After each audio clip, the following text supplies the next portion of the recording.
Bismillahirrahmanirrahim. Assalamualaikum warahmatullahi wabarakatuh. Alhamdulillah hari ini kita sudah memasuki pertemuan ke-13 analisis data pangan.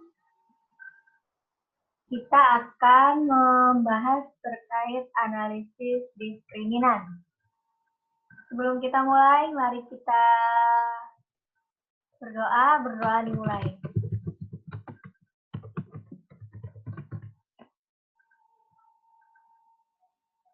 Ya, analisis diskriminan.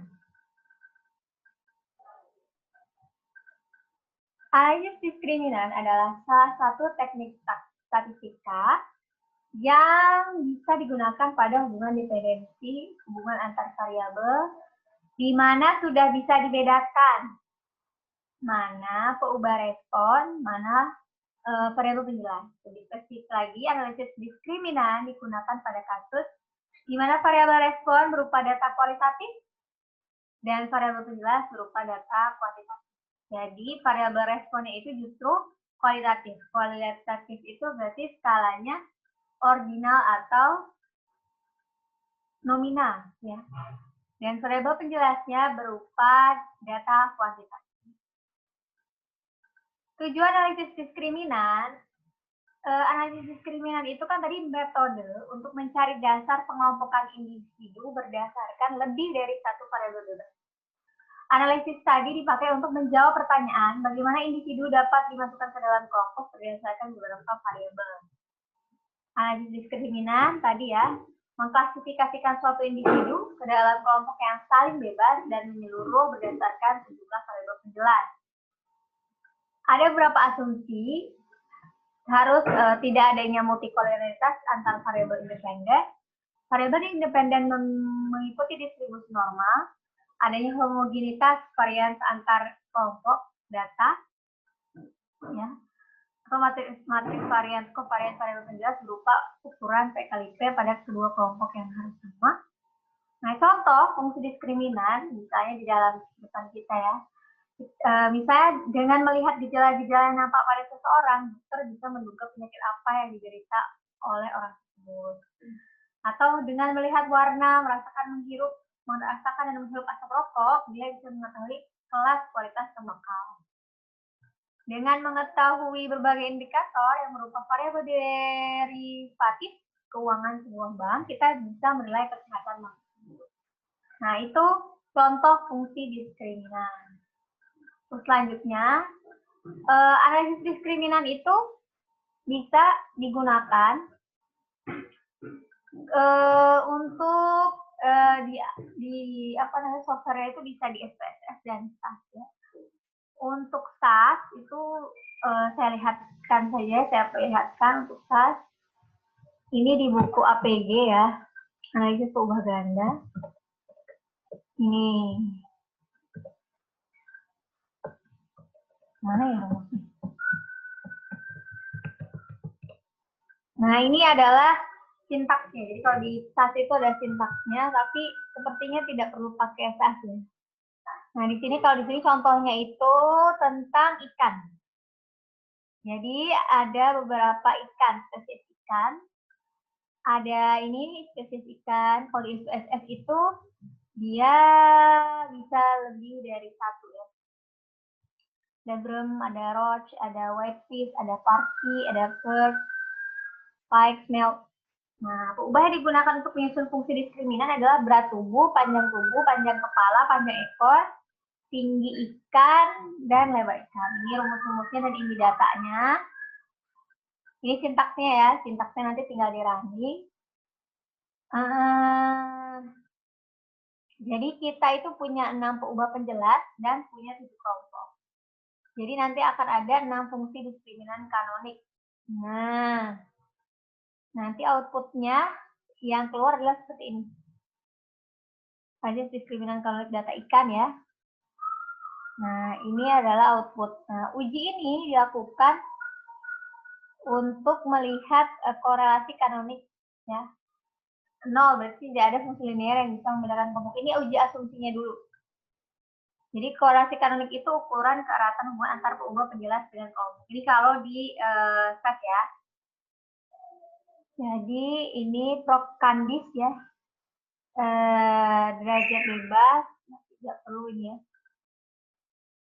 Nah dari sini, ini korelasinya ya. Dari korelasi ini kita melihat bahwa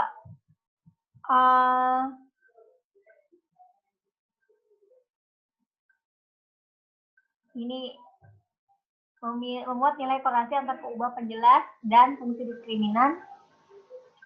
Kalau ini nilai kanonik juga ya, yang membuat nilai korelasi antar keubah penjelas.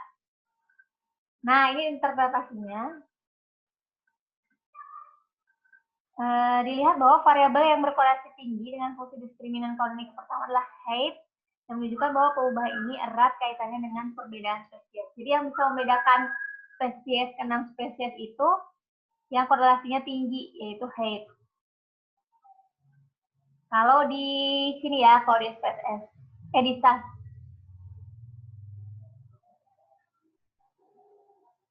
Terus selanjutnya untuk diskriminan kanonik kedua adalah length 1 panjang tubuh, panjang kepala, panjang ekor. Nah, perubahan berhubungan dengan dimensi panjang autonomi inilah yang membentuk fungsi diskriminan kanonik kedua.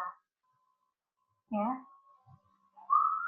Nah, dari situ juga nanti keluar hasil ini ya.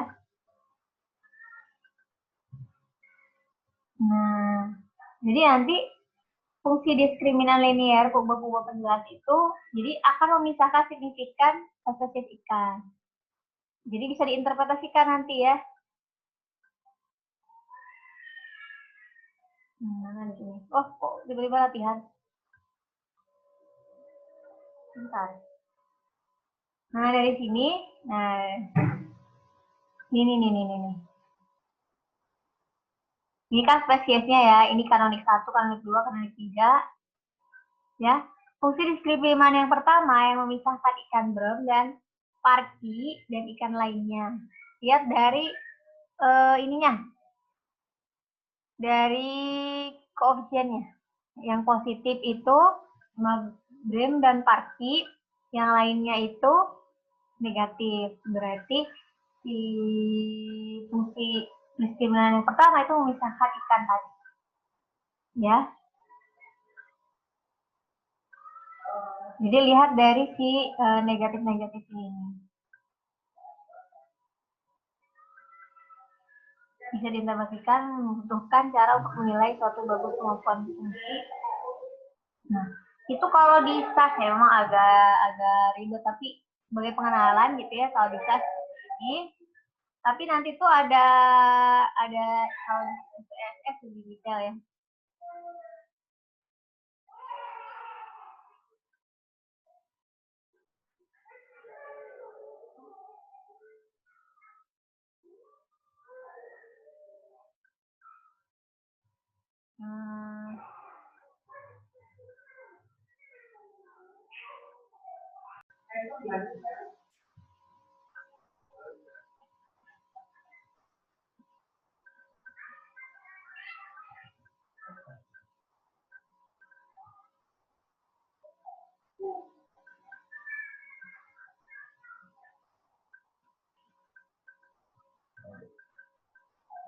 Ya, baik, dilanjutkan lagi.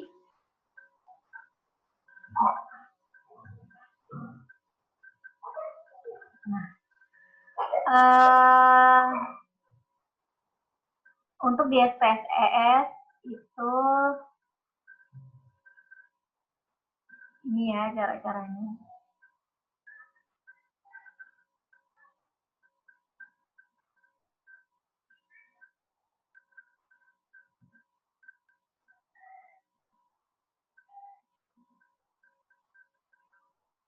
Misal kita punya data,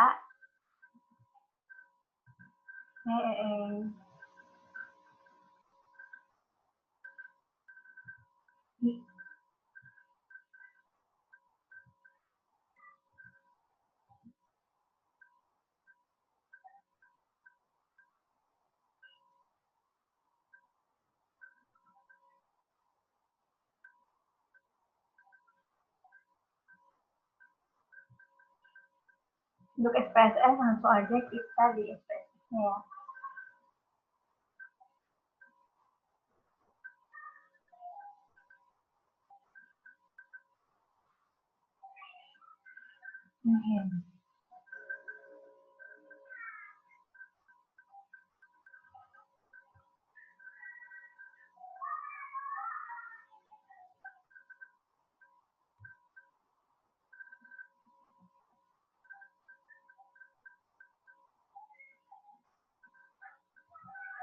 Nah, kita buka SPSS. Semuanya sudah tahu SPSS ya?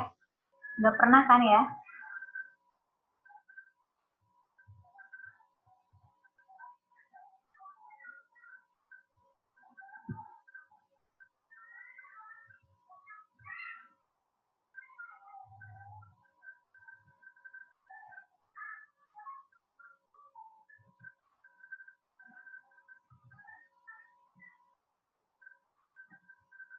Kita sambil buka ini ya.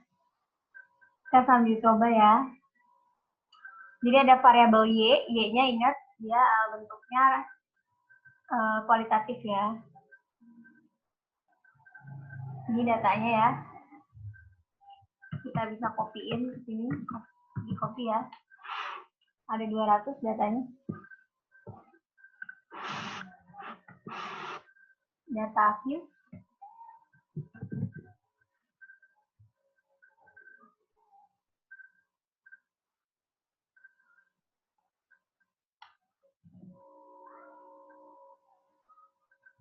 Variable view.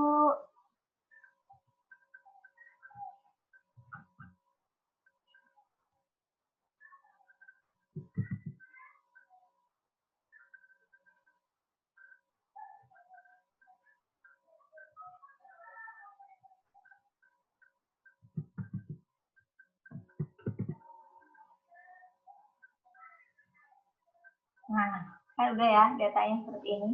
Analyze, classify, diskriminan, kita mau pakai diskriminan, D-nya ke sini. Define range-nya minimumnya 0, maksimumnya 1. Continue. Yang lainnya dikesiniin dari independen. Terus statistik, semuanya diklik.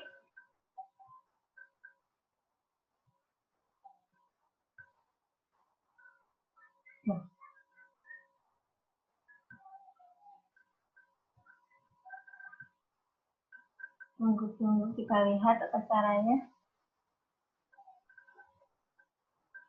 Bentar.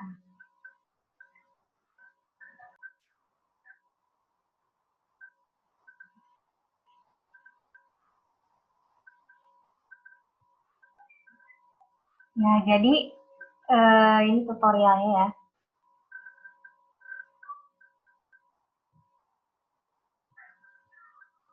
Ini use stepwise method, tadi statistik, ya dicentang semua. Terus method, itu pilih yang ini ya, use value. Kita cek. Display, pilih summary step. Udah.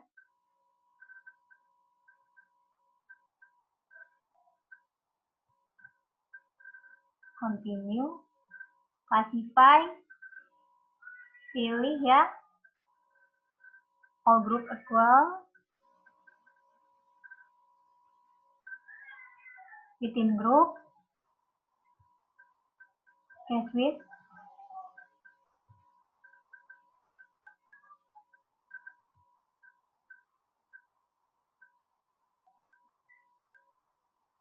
Summary.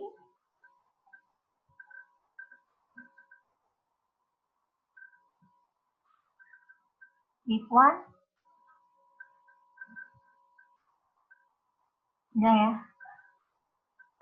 Klik OK.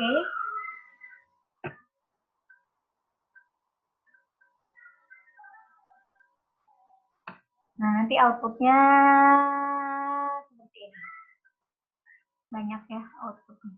Jadi tadi diulang, analyze, classify, terus diskriminan, si Y pindah ke sini, define range dari 0 sampai 1, independennya masukin tadi ya.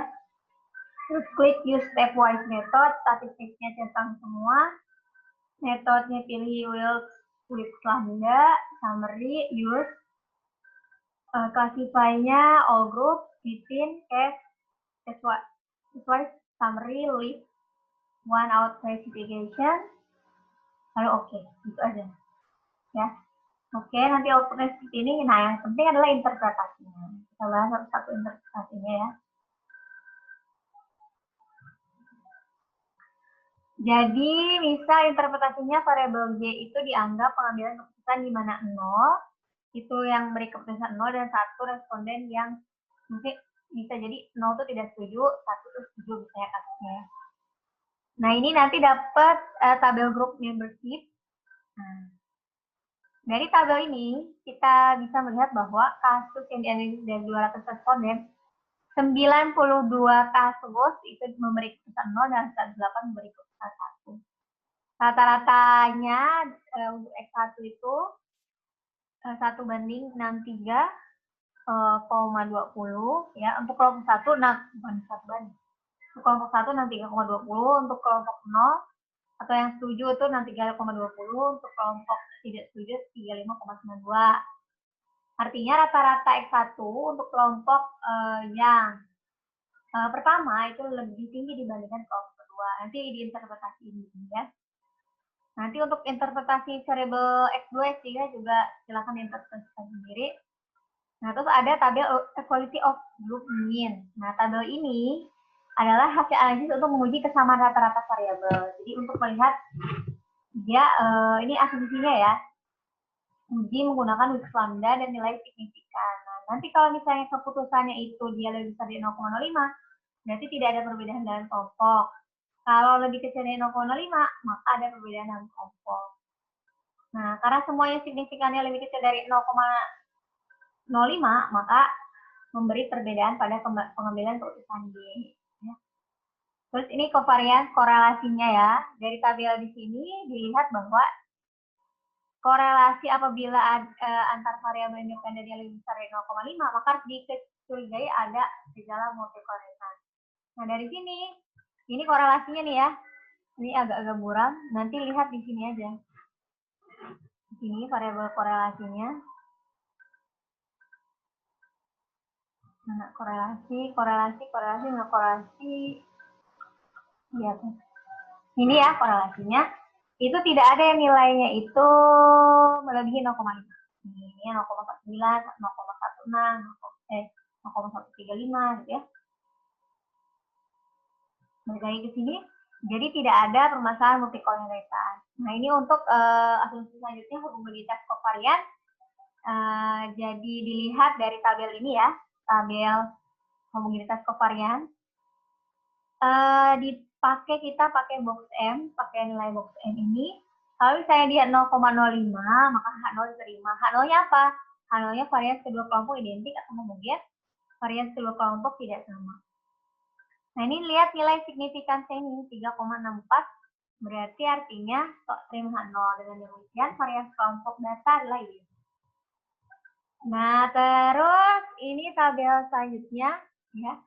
Jadi tabel ini untuk menjelaskan tiap tahapnya. Ada 3 tahapan, 3 variabel yang masuk dalam model. Jadi dilihat nih, yang masuk mana dulu? Oh, S3 dulu. Terus S3 masuk S2.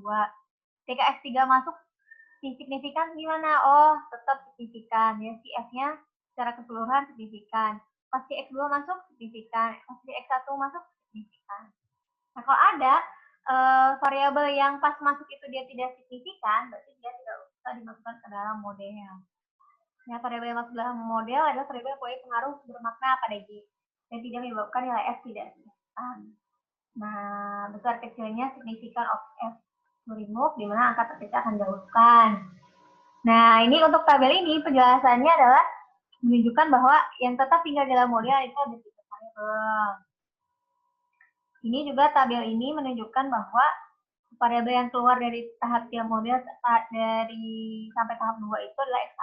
Tetapi akhirnya pada tahap 3 tidak ada yang dikeluarkan. Terus ini tabel Wilks lambda analisis diskriminant. Tabel ini menunjukkan perubahan nilai lambda dan nilai uji F pada tiap tahap. Sampai tahap ketiga, dia tetap signifikan, sehingga variabel base masuk semua dalam model. Jadi kalau misalnya ada yang membuat tidak signifikan, makanya itu variabel itu tidak dimasukkan ke dalam model ya. Nah, dari sini juga dilihat bahwa karena dia signifikansinya 0,00, maka variabel masing-masing kelompok mempunyai perbedaan yang signifikan. Selanjutnya ada tabel canonical diskriminan dalam analisis diskriminan. Nah, di sini, ini yang paling penting nih, output terakhir ya. Ini eigenvalue-nya, kumulatifnya ya, canonical correlation-nya itu digunakan untuk mengukur derajat hubungan antar hasil diskriminan atau besarnya variabel yang mampu diperankan oleh variabel diskriminan terhadap dependen. Jadi hasilnya itu 85,4% ya. Ini apa nih? Diperoleh nilai bila dikuadratkan itu hasilnya 0,7293. Variasi dari variabel independen kelompok dapat dijelaskan dari model diskriminan yang terbentuk. Jadi ini dikuadratkan dulu ya. Nilai korelasi kalau menunjukkan hubungan antar diskriminan dengan nilai kelompok. Ya. Nilainya positif ya, sangat tinggi karena mendekati angka 1. Selanjutnya ada uji Wilks lambda, uji diskriminan SPSS. Ya. Square berarti ada perbedaan yang signifikan antara kedua kelompok responden yang didasarkan pada ketiga variabel bebas. Ini tabel struktur matrik menunjukkan ukuran karakteristik yang paling membedakan keputusan Y adalah variabel X3. Jadi yang paling atas berapa? 0,66 ini ya, nilainya itu yang paling besar, berarti dia yang paling membedakan. Tabel di atas menunjukkan korelasi antara variabel bebas dengan fungsi diskriminan yang terbentuk. Jadi variabel X3 mempunyai korelasi yang paling tinggi dengan nilai korelasi sebesar 0,66. Jika ada var dengan tanda A, maka variabel tersebut tidak dimasukkan dalam proses analisis diskriminan. Nanti kalau misalnya latihan ya ada yang bisa A, berarti tidak dimasukkan. Ini tabel canonical discriminant function coefficient. Berarti ini yang jadi fungsinya. Jadi fungsi diskriminannya adalah z-core sama dengan minus 6,045 ya, konstantanya 0,37, 0,42 tambah 0,042. Fungsi ini berguna untuk menganalisis kasus atau responden utility akan termasuk ke dalam kelompok yang mana, kelompok pertama kah atau kelompok ke-1. Berdasarkan angka di tabel, kita melihat bahwa dengan keputusan 0, sentroid rata-rata kelompok negatif ya, negatif, dan kelompok keputusan 1 rata-rata kelompok positif. Nah, ini persamaan uji diskriminannya, classification processing summary-nya ya. Nah, tabel classification processing summary di atas menunjukkan jumlah kasus responden sebanyak 200 yang diproses dari data yang hilang. Pada tabel yang kedua ini menunjukkan kelompok dengan keputusan 0 sebanyak 92 dan positif 108. Pada tabel classification function coefficient menunjukkan hal yang sama ya dengan yang disebutkan tadi di canonical tadi ya. Maka persamaannya untuk 0 itu persamaan ini, untuk 1 ini, selisih keduanya adalah ini. 0 itu ini berarti ya. Kalau selisih ya tinggal dikurangin aja. Tepatan fungsi uji diskriminan. Jadi ini yang data aslinya, ini data yang prediksinya. Ternyata hasil prediksinya cukup bagus ya. Kelompok keputusan 0 sebanyak 86 ya. Respondennya 93,5%, dan yang satu itu adalah 6,5% berpindah ke kelompok keputusan 1. Yang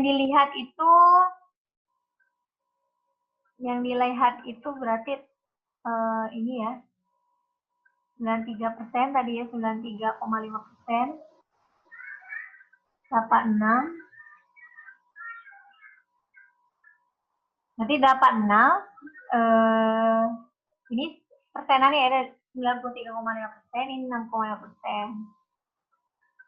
Nah, maka ketepatan fungsi diskriminan dapat dihitung dengan cara, ini menghitungnya, 86 tambah 105 105 dari sini 86 tambah 105 dibagi 200.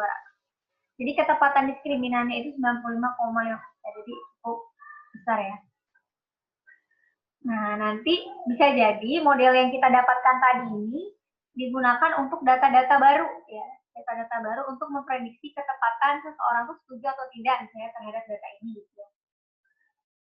Nah, atau tadi kalau misalnya contohnya ikan, misalnya ada data baru nih kita nggak tahu jenis ikannya, tapi kita tahu tadi panjangnya berapa, ininya berapa, terus dimasukkan ke dalam model yang kita punya, kita cek dia masuk ke klasifikasi yang mana. Nah, itu salah satu kegunaan dari diskriminan, jadi untuk mengklasifikasikan.